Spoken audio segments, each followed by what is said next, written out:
So, kakain tayo ng pipino. So, with pakurat. Ayan. Meron ditong pakurat sa New Zealand. So, ganituhin ko lang siya kasi tinatamad ako maghiwa. Sarap. Ito yung gusto ko.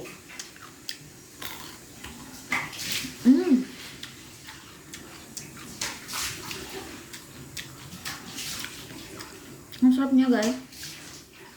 Pag nilalagyan ng pakurat. Nakakamiss kumain ng pipino.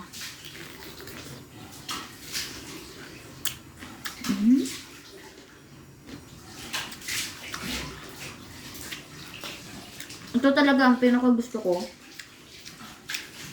sa pipino.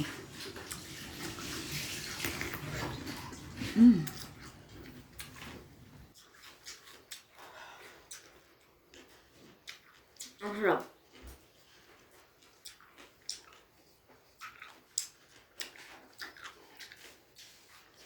Anong oras na dito, guys? Pero maliwanag pa rin. Alas 7 na. Pero kung nag-crave ako ng pipino,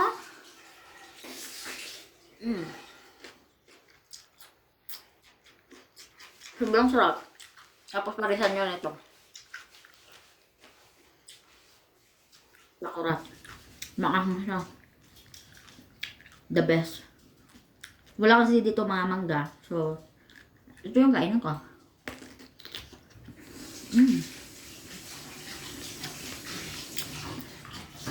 Kain!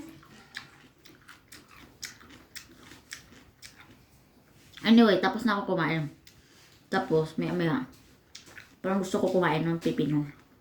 So, inutusan ko yung partner ko na kumuha siya ng pipino dun sa freezer, sa ref. Ayan.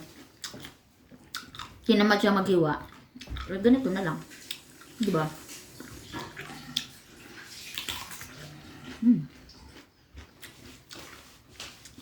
Sobrang sarap.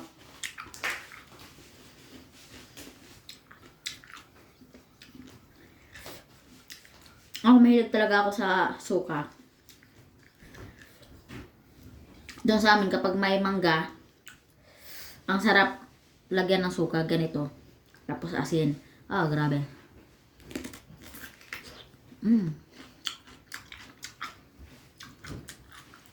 Ganito. Ang diskarte.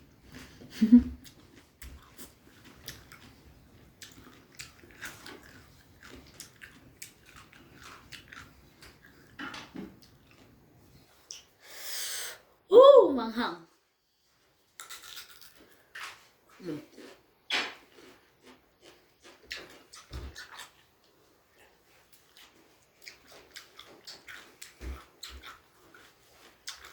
Sarap.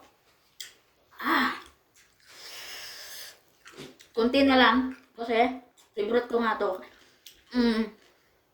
Kahit sa mga gulay, naglalaga ako ng gulay, okra. Ganun. Anghang. So, ubusin ko lang to. Kung hindi ko maubos, mamaya na naman, di ba? Anli. Pero manghang, guys, kaya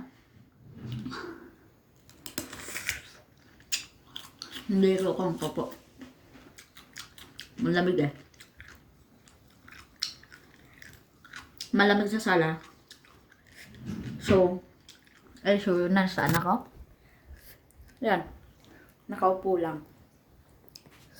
Dito malapit sa CR.